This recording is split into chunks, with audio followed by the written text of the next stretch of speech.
Hey nerds, Farmer Jesse here. Welcome to the first ever episode of Growers Daily. It is Monday, September 30th, 2024, and today we are going to talk about certifying a farm organically in the first year, whether or not it's possible. We're going to describe what happens when you just stop pruning tunnel tomatoes. But first, we're going to talk about Hurricane Helene. So let's do it.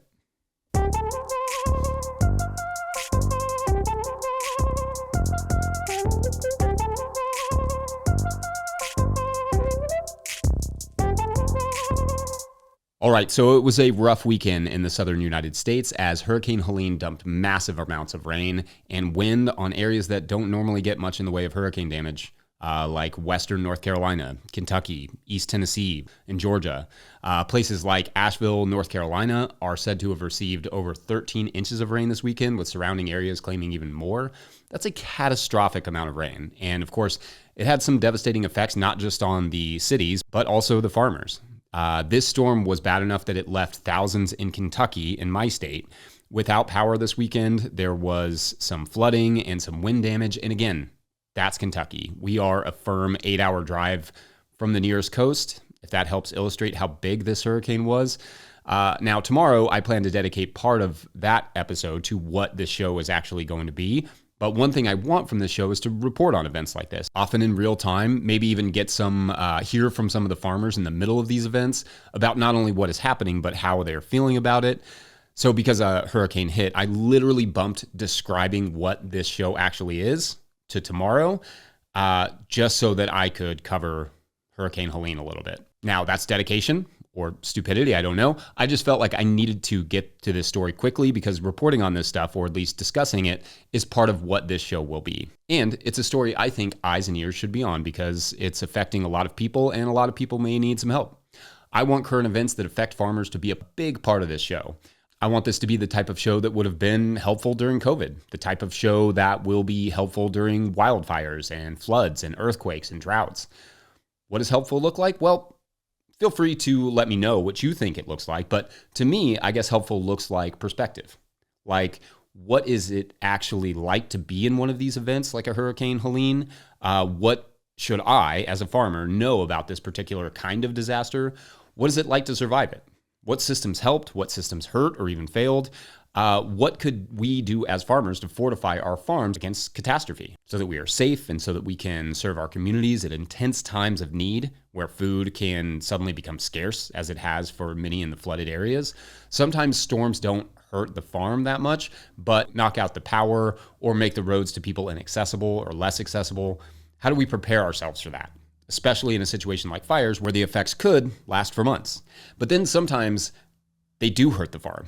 We are in the weather management business, for better or worse. But how do we manage and think about catastrophic weather? Now, I've been through a few bad storms in the last 15 years. I have been through 70-mile-per-hour wind gusts that absolutely flattened a caterpillar tunnel. I have housed baby pigs through 3 polar vortices. It was very cute, which you can, if you're watching this on YouTube, there's a couple pictures there. The temperatures during those polar vortices, which I guess is how you'd say it, went from the mid-50s or around 10 degrees Celsius down to negative 15 degrees Fahrenheit, which I think is around negative 26 degrees Celsius overnight. I've also been through droughts, weeks of smoky weather from the Canadian fires last year. The worst weather experience I've had, though, far and away, was the 2010 Nashville flooding. We weren't in Nashville, we were outside of Nashville, but we got a lot of that same rain. It was May, I was apprenticing at a farm north of Nashville called Bug Tussle Farm. The rain started one day and didn't stop for like 2 days. I don't have the photos anymore from that, but you can still see the photos of Nashville to give you an idea of the extent of those floods. Many farms in the area lost a lot of topsoil and a lot of crops. Because our gardens were up on the ridgetop, we did not see much damage in the fields, and I definitely learned the value of not farming in a floodplain that year, for sure. Often the bottoms are where the best soil is because, well, that's where floods deposit a lot of rich silt, but obviously they come with a lot of risks. Now, with full respect and recognition that for the fact that not everyone gets a choice in where you put your gardens, when people ask me where to put their gardens, I always make it a point to tell them to avoid floodplains for any sort of annual production because of that experience, or really much of anything that could potentially get caught down there in the floodplain during a flood. That year, me and the other apprentices were staying in a sort of renovated barn at the bottom of a hill next to a creek. And by the middle of the night, water was several inches deep in my room in the barn. And it's wild when you're watching water slowly rise because it doesn't immediately feel scary. At least for me, it didn't, because it didn't rise very quickly. The creek that was typically like a trickle of water, if anything, slowly started to grow. And then it crested the banks, but even after the water was that high and higher, it didn't yet feel like a big deal. But it just kept creeping up, and it was actually after the rain had stopped that the water started to rise the most, as the upstream sources dumped their water into our area and the downstream sources started to back up. At its peak, I think it came within a foot of flooding the cabin where our mentors lived, but it took hours and hours to get to that point. But when I saw how slow it moved, I just consistently talked myself out of it being a problem. It would go to one point and then I would think, okay, it can't get much higher than that, right? But it did, until I was like, okay, am I in real danger here? Reality didn't hit hard or fast for me. It was a slow trickle until it slapped me in the face. As I often say of this experience, denial is not just a river in Egypt. It can be a river just about anywhere. Ultimately, the water receded in the morning after trapping me in the upstairs of the barn where we stayed overnight. We made it through, and I started to take potential situations a lot more seriously because of that flood. The next day, the creek was so high we were floating on it in kayaks through the barn where I lived and out over the field where we were growing some flowers just for fun, retrieving various tools and buckets that were floating down the stream. It is wild to float above a place that just a couple days ago you were walking through. It's terrifying to know that people were and are right now doing that over their production areas. And it's even more heartbreaking knowing some folks are doing that this week over their homes. What I think I took from that experience, and what I would hope sharing events like these and current events will help do, is that we cannot make assumptions with nature. It's easy to get comfortable with the weather. I know because it happens to me every single day. I forget that the forces of nature are strong, unsympathetic, and temperamental. Our relationship to the weather makes me think about our relationship to gravity. What I mean is that we forget this incredibly powerful force exists, even though we are in a constant battle with it every single day. Mostly we get along with gravity, but should we make one wrong step, gravity will sling us to the ground at 32 feet per second. That's why we pick up obstacles off the ground so that we don't trip. That's why we watch our step and we don't play on the stairs, as I am constantly reminding my children. With the weather, like gravity, it's important to train ourselves to manage it and be prepared for it and be conscious of it. We have to be respectful of the weather and design our farms around the possibilities that exist in our regions, not just the typical patterns, outliers like these. Sure, you may never have to deal with a fire or a flood or a hurricane or derecho or whatever, but chances are you will have to deal with something at some point, and you may as well take a little stress off your shoulders and have that drainage already in there and ready to go. The gardens have to be well located and a simple action plan put in place. Of course, there are always going to exist just unexpected and catastrophic disasters like what we're seeing in Asheville and surrounding areas that are so devastating as to almost be inconceivable for any sort of preparation. And my heart just absolutely breaks for the people going through those. As much as I hope this show helps farmers gain ideas for how to prepare their farms for the future, I also hope it helps us to be supportive of those going through the catastrophe and lets those folks going through it to know that we are thinking of them and getting inspired through this podcast to support them. Of course, who knows what environmental challenges we will face going forward, but you can expect I will probably talk about them here. I genuinely hope everyone listening made it through that storm safely. You can feel free to hit us up at the forum at no-tillgrowers.com or Instagram or YouTube with your stories and thoughts. There are lots of GoFundMes out there for farmers in the area. Be on the lookout to support those. I will try to use this platform to disseminate some of those stories and any lessons folks want to share. Obviously, there is no easy way to segue out of a disaster, but we'll take a quick break and get a question from one of our Patreon members when we return. Much love to everyone going through it. BRB. Today's episode is brought to you by Rimmel Greenhouses. Whether it's tomatoes to market, flowers in the spring, or your family's harvest, growing in a greenhouse protected from the weather provides the right environment that you need for a harvest that you can count on. Rimmel Greenhouses are designed for durability and offer the quality that you need to grow productively year-round. Visit rimmelgreenhouses.com to get a quote today. If if I may editorialize for a second, I own a Rimmel tunnel. I love it. We built it ourselves, and I really appreciated the quality of the tunnel as well as the customer service we received in the process. So make sure to check them out. Okay, so like I said, I'm going to talk tomorrow a bit more about what this show is actually going to be. But with just about every show, I plan to tackle your farming questions as best I can, with priority given to Patreon members at patreon.com/no-till-growers. But that doesn't mean I won't get to your YouTube or Instagram questions. It just means I will definitely get to the Patreon questions. Today's question comes from Rob, and they ask, how are you able to change farms on the fly and maintain organic certification? This is a great question. Because, like many areas of organic certification, it's not always super clear, and you hear things like how it takes 3 years to certify a farm and all that, but that's not strictly true. Speaking solely from my experience with my specific certifier, who is the KDA, Kentucky Department of Agriculture, with emphasis on the fact that I do not know about other certifiers' requirements, here's how one would, at least theoretically, certify a plot of land in the first year. And I do speak from experience here because we now have certified our farm the first year on a new property 2 different times. And I too was surprised it was possible. So there are 2 important things to consider. First, and perhaps most obvious, the previous landowner or land user cannot have used chemicals on the production area. If they use them on the fence row or the driveway, that's actually fine as long as there's a buffer between that area and your production area. Like technically, I could certify one field and spray the bejesus out of another as long as they are separated by a buffer zone and the equipment is clean between uses and they do not use the same harvest equipment, etc. One thing that helps with this is to recognize that what you're certifying is not an entire farm, but a piece of land on that farm. Simply put, the previous landowner cannot have used prohibited substances like chemical fertilizers, pesticides, etc. in the desired production area for the last 3 years. So that's the first requirement. And then the second requirement for certifying a farm in the first year is that you have to get that previous landowner to sign what's called a previous land use affidavit, sometimes called a prior land use affidavit. Basically a document that says, I promise I did not use any prohibited substances on the land intended for crop production under penalty of law. Or literally it says, I, Jesse, Prince of Dad Jokes, affirm that the parcel or parcels of land described below were farmed and or ranched by me or were under my management and control during the following dates, yada, yada, and put the dates.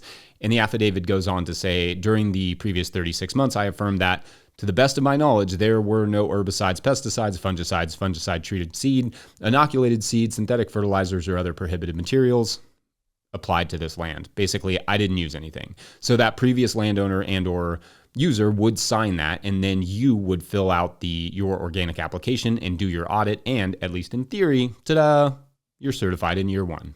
Now, I will say it is not clear to me that a certifier has to take this document and accept it. I kind of don't think they do. If the land was farmed for veggies and the previous landowner was like, oh yeah, no inputs, totally, the certifier may do one of those straight mouth emojis and then turn you down. A yard or a field that was just grazed is not going to put up as many red flags as land that was actively farmed unless the previous landowner has really good records or were themselves certified organic. Now, could you run into a situation where someone didn't use any chemicals but is unwilling to sign said affidavit? Certainly a possibility, and obviously you can't force anyone to sign something they don't want to. If that's the case, though, or if there were prohibited substances used, you would start on the 3-year transition process. I would love to hear from certifiers or other organic farmers on what their experience has been with these. We've done it twice now, and both times the people selling us the property were more than happy to oblige because, well, they were happy to be selling their property and were like, yeah, we'll sign whatever you need to make that happen. And they're not likely to lie because it is a legally binding affidavit. Let's say they don't sign or they did use chemicals within the last 3 years. Well, transitioning to organic is not such a bad thing. I mean, it could be a good thing. It could be at least a good angle from which to advertise. From a marketing standpoint, you could have 3 years of advertising your farm as cleaning up a piece of land and transitioning it away from chemicals into organic food. I feel like you could get pretty creative with the marketing in terms of saying something like clean food, clean land, or growing food and saving soil, or no spray, healthy produce, saving the soil. Honestly, the words no spray are pretty powerful in the farmer's market world. Anyway, I don't know, but you could have a lot of fun with it. Soccer genius Johan Cruyff once said that every disadvantage has its advantage. So There's your first soccer reference of many to come, I'm sure. But I think that's applicable. Sometimes something that seems like a negative thing can just as easily be turned into a positive thing. All right, it's Monday. I like alliteration. So next up, after the break, your Messy Monday. So our work has always been about keeping farming information as free and open to the public as we possibly can, and that won't change. One way in which we make that possible, though, is through advertising on podcasts like this, on our YouTube channel, on our forum, and so on. So if you are a small farm-related company selling seeds or tools or something growers could use, or if you're an organization putting on some conference or offering a grant or looking for farmer contributors or something else farm-related that I'm not thinking of, get in touch with us at Farmer Michelle at no-tillgrowers.com. That's Farmer Michelle at no-tillgrowers.com. Supporting us helps to grow this work and grow farmers. So we all thank you. Again, that email is farmermichelle at no-tillgrowers.com, or you can find our contact information at no-tillgrowers.com. All right. Thanks, y'all. Enjoy the show. All right. So on Mondays, I'll offer a big farming mistake I made. Well, until I run out of mistakes I've made farming. I'm just kidding. That's not actually a thing. Anyway, so yeah, Mondays will be the time to reflect on mistakes I've made or things I've done that have not gone to plan. In fact, this idea came from a Patreon member, so shout out to Carol Langer, who said they love the episodes we've done about failed experiments, said those are very helpful and insightful, and that maybe I can talk more in detail about challenges and failures. No problem, Carol. Plenty of fodder there. So today, for your Messy Monday, I want to talk about how I completely stopped pruning our high tunnel tomatoes in July of this summer, and then what happened. If you're watching on YouTube, you can see what this looks like, and I'll also share a photo to the No-Till Growers Instagram feed. But basically, if you were to walk into my tunnel right now, you would pretty much run straight into a tomato plant. From the outside, you can see tomato plants pushing against the tunnel plastic. It's a bit of a jungle. What happened is that I ran out of time and energy in the middle of the summer to keep up with, well, most things. Hannah and I decided to try and go it alone this season without an employee because, that was a good idea, which to be fair, it made sense in the moment, and I will no doubt talk about that at some point soon. And anyway, it turns out that I'm not 27 anymore, which, first, weird, but it was a brutal summer. So in terms of triage, I was just like, I can't keep up with pruning these tomatoes anymore. Let's just let them go and see what happens. And here's what I learned through that experience. Although harvest is a much bigger pain and disease is certainly a concern, and the plants are not exactly minding the space that I originally designated for them, they have continued to produce the entire latter half of the season. The yield is down slightly from the summer, but that's pretty typical because so too is the sunlight down, and I don't have good enough data to compare these harvests to last year's harvest, which my poor data is a Messy Monday topic on its own for the future. So although I wouldn't recommend not pruning as a strategy, I will say that if you need to focus on getting your fall garden established and need to eliminate something from your to-do list in order to make that happen, going with a little jungle pruning in your tunnel may be a possibility. I basically just cut the plants back and keep them out of my way, sort of think bushwhacking through a dense jungle, and then I harvest. If you do not have a strong, well-supported tunnel, these plants are also significantly heavier this way, so the weight could become an issue. And I've only done this for cherries, so who knows what would happen with slicers. I don't think I will do this again on purpose, but I know that if I'm all alone or just really behind, it's at least an option. So this is not a recommendation, more of a last resort, survival sort of tactic. It's similar to what happens in the fields, I guess, because I don't prune those tomatoes that I just put out in the fields, but the field tomatoes don't grow nearly as long or as tall, so it rarely is an issue. Anyway, I think that's it for Growers Daily today. If you want to support and grow this little seed of a show, join us over at patreon.com/no-tillgrowers. I will shout out every new Patreon member who signs up in the month of October and continue on with my normal Patreon shout outs in a moment. A couple other ways to support this show is to simply share it with friends. Let people know you're pumped about it or completely appalled or however you feel. No press is bad press, right? Also, you can snag a copy of the Living Soil Handbook over at no-tillgrowers.com or a hat, like hats. If you're watching on YouTube, you can see the ones behind me. Or, excitingly, Dan Brisebois, host of the Seed Farmer podcast, is coming out with a new book called The Seed Farmer next month, and you can pre-order it through no-tillgrowers.com to support our work. I'll have Dan on here soon to chat about seeds and the book and all those things, because honestly, I will take any and all excuse to chat with Dan, and I will soon need the fodder, I'm sure. Huge shout out to Willie Breeding for the theme music. You can listen to his tunes on Spotify. He'll love that I said that, and you should, because they're amazing. With that in mind, maybe we should feature some farmer music on here from time to time. I think that would be pretty cool. Maybe those transitions between segments could be farmers and not just whatever I find on Epidemic Sound where we get our music. I'm not sure how to do that exactly at this moment, but that would be rad. In fact, any ideas or questions or concerns or listener feedback or soccer facts, let me know. The ideal way to do that is through patreon.com/no-till-growers, at the forum at no-till-growers.com, through our Instagram at no-till-growers, but also if you're watching this here on YouTube, there's a comment section I hear. Liven it up with something fun, like feedback or ideas. Otherwise, much love to our friends going through the floods, and listeners, be on the lookout for ways to support them. I will see you all back here tomorrow, bright and afternoony, and we'll close out with our Patreon shoutouts for the month of September. So huge shoutouts this week too, and fair warning, this will be quite a big list. It's over 40 names of people who go into their pockets every month to keep this work going and growing, and I really appreciate them. Anyway, let's do this. Huge shoutouts today to, I gotta look down here, Steve Hurlbut, Rebecca S., Byron Green, Mark Ravenel, Doug Wilkes, Lee Shelley, Brian McCarthy, Larry Shepard, Spencer Carter, Martian Cindy, DP, Kat Brannigan. Oh, I love that name, Kat Brannigan. It's like novelistic. Tyler Rollins, Hank Zecca, Ashley Sharp, Chris Yates, Jill Crosby, Stephen Wilder, Scott Roser, Norse Guard Farm, Laura Britton, Joseph Sanguinetti. Joseph, I've been saying your name forever. Still no idea if I'm saying it right. Alex Savatsky, same with you. PTHF, Stephen Smith, Alberto Diaz, Jason Ruel, Scott Harris, Earth Care Farmer Jane Murner, Derek Page, Clement, Grown Up Farm, Bob and Ann Patton of Hexhamshire Organic. Shout out to Bob and Ann. I wonder how they're doing. Jared Kirst at Rivendell Farm, Dan Breezebois, Steve Larson, Fiona and Donnie of Firefly Farms, and Jen Lawrence. Thank you all for watching and or listening. We'll see you tomorrow for Growers Daily. Bye.